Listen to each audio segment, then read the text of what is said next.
When you play the Game of Thrones, you Subscribe and like. or you die. There is no middle ground. All right, hello YouTube. Welcome back to the Greasecom YouTube channel. Today's video, we are going to be looking at episode 4 of House of the Dragon, giving my initial thoughts.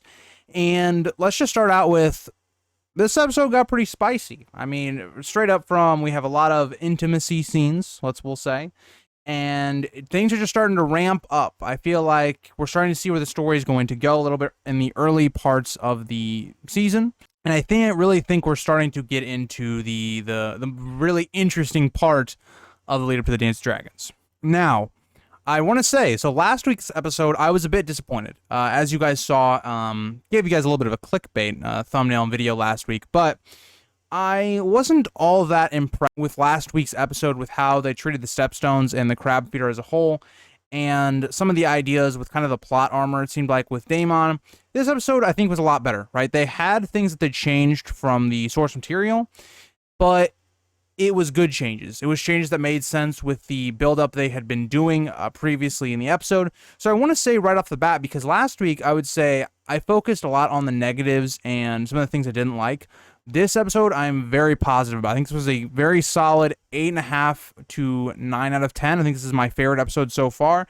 There is something that I want to talk about towards more of the end of the video that I wasn't a fan of, just because of kind of what the insight to the episode said on some of the situations that happened in the episode. But let's dive in. But before we get into that, if you guys like to like, subscribe, and comment, please do. It helps channel to reach our people that might like this content as well.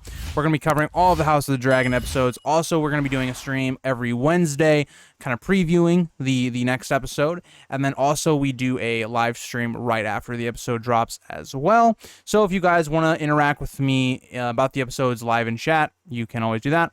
Also, disregard the messy bed. Just didn't have time to, make it before I hopped on the recording. But, it is what it is. So, getting into the episode as a whole, what did I like about this episode? Whereas in later Game of Thrones seasons, there always seemed like there needed to be a battle. There needed to be this, that. We didn't have any of that. This was a political episode where we have a lot of stuff going on. We have a lot of political maneuvering going on.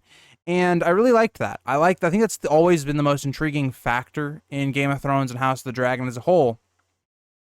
Now, I will say, I do think the directors are a little bit afraid to not include the dragons in an episode. Like, we have this shot with Caraxes, and Caraxes basically, flies over Rhaenyra's ship and hits it a little, and kind of maybe could have hurt Rhaenyra or something. It's been used in a lot of the previews and trailers for the show, and it's a scene where it's just it's just there to show the dragon off, right? Because I feel like Ryan Condal is almost scared to not have an episode without the dragons, because maybe people will think it's too boring because there's not fighting going on. But I would like to tell him that, right now, I think the strengths of the show are the relationships, the really interesting ideas going on here with, Rhaenyra's relationship with Viserys, Rhaenyra's relationship with Daemon or Alicent. Those are the great aspects of the show that I've really liked so far. So I wanted to say that there are a lot of relationships that really make this episode great. I think Rhaenyra and Alicent's relationship, all of their conversations in this episode are pretty good for the most part. I think we see a lot more of Alicent as a character. Something in my live stream we did after the episode, I wasn't sure if the baby that Alicent had was Aegon or her second child. That was actually her second child. That is her daughter. So I really feel like they could have put more on that, right? So, we already have that Viserys now has 2 children by Alicent, but we didn't really get a huge focus on it. It was kind of one cutaway scene with Alicent and how she's struggling with motherhood. And I think for me, this episode, the standout and best character was probably Alicent, which is not something I've said before, but I think Alicent got a lot of work in this episode. I think she had a really good performance. The actress that plays Alicent did a really good job with facial expressions and really giving a great performance and showing how lonely and friendless Alicent kind of feels, where she feels like more of an object, where in marriage, a lot of women in this society don't really have a lot of value outside of popping out children and just being an object. So I thought that was a really good way to show that with Alicent, because Rhaenyra is kind of the opposite of that. Whereas a lot of times in live streams, we kind of talk about how Rhaenyra is kind of Arya in a sense, where she's not wanting to get married. She wants to be kind of a wild child, basically, the headache for Ned, quote unquote. And then Sansa is kind of the more political one, the more politically correct one, which would be kind of Alicent. And I think they played on that kind of relationship really well in this episode. One thing that this is more of a complaint with episode 3 than it is episode 4, but it still feels like there's a scene missing between Alicent and Rhaenyra on why Alicent kind of married Rhaenyra's father, and that really didn't feel resolved in that, but I'm only to kind of look past it because that's just kind of not a problem with this episode. It's a problem with episode 3, in my opinion. But outside of that, I think their relationship really worked in this episode, and we kind of get to the point where Rhaenyra has to kind of lie to Alicent, and it goes a long way to show that both of them will lie to each other, you know, given the situation, right? Alicent never tells Rhaenyra about marrying her father. Rhaenyra comes right back and, you know, lying to her about having sex with Kristen Cole, even though it's not really what Alicent asks. Alicent's like, well, did you basically give up your maidenhead, more or less is the question. She was just thinking it was Daemon. So we have all those. That's really good scenes, in my opinion. I think they've done a very good job. A lot of people have thought that they're favoring the Team Blacks, basically. If you don't know, there's basically two sides. There's the blacks and the greens, which we'll get into later on. But I think they've done a really good job of humanizing both sides, giving the positive and negatives to a lot of the characters. But one thing I will say that they continue to kind of go down the route of is I feel like the showrunners, Ryan Condal, felt like there wasn't a true villain character, at least early on, before we get to a lot of the intrigue of the later parts of the season and into the season 2 and the season 3, that they kind of made Daemon a lot more of a villain. In this is a change from Fire and Blood, because in my opinion, we've only got really speculation and rumors about Daemon in Fire and Blood, and he's kind of made more of a morally gray character where he does things, but we're not sure to what extent he does things, right? And we're not sure if things are correct. So they really went with the villain route with Daemon in the show, and that's kind of where they're just sticking to it. So that is kind of an interesting thing. So let's lead into Daemon and Rhaenyra. So I thought Daemon and Rhaenyra were really, really good in their first scene together, because we have Daemon coming back to King's Landing. He basically is like, you know, goes to Viserys, kind of puts on a facade, basically saying, you know, the stepstones are yours. I'm not, you know, the king or anything. And there's this whole scene where, you know, we have this kind of feast thing for Daemon coming back. And it was really cool to see Viserys and also Daemon kind of reminiscing on their younger days. And there's this key point that's kind of made that impacts the later parts of the episode, is that Daemon and Viserys, when they were younger, would go to brothels, would do this, you know, they would have sex with other, you know, people right before they were married. And that's something that is kind of a double standard in this world, where as a man, it's fine if you do that. It's fine to father bastards. It's fine. You're not like soiled goods or anything. As a woman, if you sleep with someone outside of, you know, before you get married or anything like that, you are soiled goods. You are now almost worthless, basically, right? We see this with how things work out with like Lysa Tully, for instance, right? Where she is basically forced upon on Jon Arryn to have that whole alliance work, because no one else was going to take Lysa. So that is kind of what we see in this episode. I think that was a very good scene showing Daemon and Viserys together. But as I was kind of getting to, Daemon and Rhaenyra really have a good chemistry. On when you can definitely tell when they're interacting that the two have good chemistry together. I'm not talking about like sexual chemistry. I'm talking about like just acting. Like the two actors, or actor and actress, have very good chemistry on screen. So I thought that was something really cool to point out.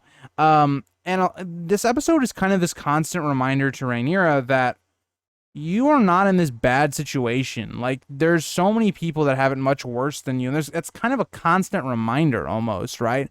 Where Alicent is telling Rhaenyra, hey, could be worse. You have your pick of the lot of who you could marry. I'm basically married to your dad, who's rotting as an older guy, and he's not attractive at all, right? So, and at this point, Alicent now has 2 children, so she also is dealing with motherhood as well. And she feels trapped. Rhaenyra is not even at that point. She can choose anyone she wants. She can find somebody that actually could genuinely make her happy. And we see this kind of whole courting scene early on in the episode to begin it. Something I thought was a little weird is that we don't really see anyone that is really a likely candidate for Rhaenyra. We see either children or we see older men, which I thought was kind of weird because if Rhaenyra is trying to be courted, everyone will be sending their best available option, and these don't appear to be the best options. So I would think off screen that Rhaenyra was getting better options. She's still just denying them to deny them. But yeah, so Viserys not happy with Rhaenyra. There's some obvious tension there before we even get that scene kind of talked about at the end. And it kind of leads to this idea that Daemon is going to take Rhaenyra out on the town, right? So Daemon's kind of been telling Rhaenyra, you're a Targaryen, there could be worse things, than, marrying whoever you want and stuff like that. We talked about that in an earlier scene. And it kind of leads to this night out on the town. So Daemon takes Rhaenyra. And this is where I'm going to want to talk about one of my negatives, I guess, is that I mistook Daemon's entire plan and motivations in this entire episode. So I was coming at this from just looking at how the episode plays out and what I know the events of how they're going to play out because of the book. I took this event as Daemon was trying to publicly be seen with Rhaenyra to get someone basically to think that they hooked up. I don't think Daemon wanted to hook up with Rhaenyra, but that's how I interpreted it. I thought it was just one of those things where Daemon kind of had this whole thing set up, right? Where he wanted to create some chaos here. Because if Daemon, right, is the one that hooks up with Rhaenyra and it's known to the public, no one would really want to marry Rhaenyra to that extent, like we talked about with like Lysa, right? So it would kind of force Viserys to marry Daemon to Rhaenyra. So that's what I thought Daemon was kind of doing. And in Daemon's mind, he's sitting here going, okay, even if that doesn't work, right? He creates a lot of chaos and also can kind of smear Rhaenyra a little bit. Because right now, who are the claimants for the throne? You have Daemon, who just won a war in the Stepstones. He's got a lot of credibility to his name with that. Rhaenyra, who's a woman, and we've talked about how the Lords of Westeros don't really want a woman on the throne. Rhaenys gives her a whole speech there on that whole idea in like episode 2, I think. And a baby. So Daemon right now is thinking, okay, if I can peg Rhaenyra down a little bit, it would make complete sense. So that was where I was coming from. And then when you see later on in the episode, when you see Mysaria gets some like gold, right, from the kid that basically informs on Daemon and Rhaenyra, I thought that was kind of Daemon and Mysaria kind of like plotting to make Otto know this knowledge, because Daemon, knowing his brother, would know how he would react and would be pissed at Otto Hightower, and then would eventually, as we see later on, lead to his dismissal. So I thought I was coming at it from that point of view of what Daemon was doing. Because I don't think Daemon, especially the way I read Fire and Blood, is a villain. I think he's a character that's morally gray and is in it for himself, but he's not a bad person, is how I read him in Fire and Blood. But in this, they definitely go the villain route where, so if you look at the inside of the episode, they talk about how Daemon's motivations here was, yes, he did want to be the one to hook up with Rhaenyra to then basically become like her, companion or whatever. It would make it where Viserys would have to match the two together because he defiled her basically, or despoiled her. But he was also doing it out of spite and kind of revenge on Viserys, which I thought wasn't really built up in the episode at all, in my opinion. I think they, for the most part, had a very good relationship, and I think Daemon still cares about Viserys. We see that with how Daemon defends Viserys when people try to talk bad on him when Viserys isn't in the room. So I didn't like that motivation, but again, it's from the director's point of view, so I took it a different way, which is completely fine. Right? My interpretation of these events in Fire and Blood is a lot different than their interpretation of the events. So again, I'm not going to knock them on that idea. But I thought that was a little interesting on Daemon's kind of motivations in this episode. I think Daemon's one of the characters that to me has plummeted in my favorite characters on like book to show transition. Otto Hightower and Viserys are two of my favorites. I thought they were very good. Their scene at the end with Otto Hightower and Viserys was one of the strongest scenes of the show so far, and I didn't think it was going to happen that way, right? But it made a lot more sense when you look at the way the show had been going, because in the books, or I guess Fire and Blood specifically, it's much different. It's more like Otto Hightower keeps pressing Viserys to change the heir, saying Aegon should be the new heir, not Rhaenyra, and kept pressing Viserys till Viserys has enough and then says, you're out his hand. That's how it happens in Fire and Blood. But I like the way they did it in here. It makes a bit more sense because we really haven't seen Otto Hightower pushing for Aegon to be the heir at all, right? It hasn't even really been brought up to Viserys that he should change it. It's been more like everybody's kind of assumed it was going to happen. But so I liked that idea. I liked the way I think they handled Alicent in this episode. Like I've talked about, she was my standout. Something that I think I'm not sure on yet, I have a like mixed bag feeling on, is the Kristen Cole and Rhaenyra romance, because again, Rhaenyra's whole romance in this episode is vastly changed from Fire and Blood, because Fire and Blood were given a couple options, none of which are like this to any real like point. Like there's Mushroom's perspective where it's like Daemon and Rhaenyra would basically go off to these islands around Blackwater Bay and all around like King's Landing, and more or less Daemon would teach Rhaenyra how to please a man because Rhaenyra wanted to get with Kristen Cole. Kristen Cole eventually then denies her. Or you can go the other way around, where Kristen Cole is the one that kind of falls for Rhaenyra, and Rhaenyra kind of says no to Kristen Cole. That's kind of your options. And they kind of went with a middle ground. They went with a middle ground where it's like Daemon does kind of quote unquote teach her and awaken her, I guess, sexual desires, I guess is how you would phrase it. And then she does actually end up hooking up with Kristen Cole. So it's not how it is in the book where they don't hook up at all and it's just one of them says no to the other. Kristen Cole does it feel, especially to begin the scene, feels like he isn't sure what to do and doesn't know if he wants to do it, but eventually he does give in. So Kristen Cole takes Rhaenyra's virginity, which is a major no-no. Major no-no. Kristen Cole and the Kingsguard as a whole are not supposed to have sex, and sleeping with the princess before she is, wedded or something like that is a massive no-no and is executable by death. So yeah, that is kind of the heights that relationship is building towards, I will say.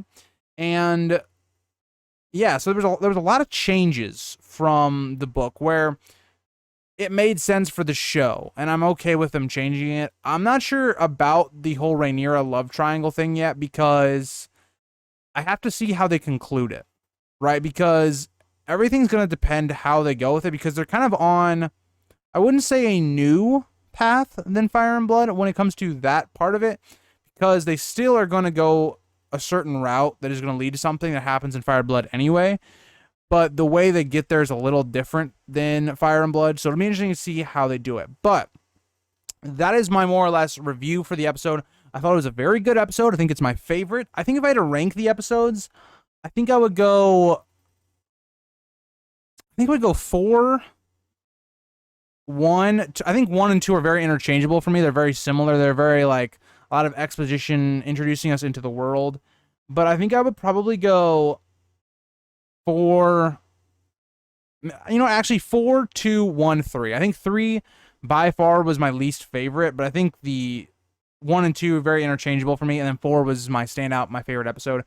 I think it's only going to get better as we keep going. I think 5 will be better than 4. I think 6 will be better. I just think we are really headed in a good direction, and this is where the show is definitely going to pick up. I think, for me, though, episode 5 will be the last episode, probably with the younger actresses. So that should be interesting. I'm looking forward to seeing how they transition that. But yeah, thank you guys for watching. Well, let me know what you guys thought in the comments on the episode as a whole, and I'll see you guys in the next one. Bye, guys. If you think this has a happy ending, you haven't been paying attention.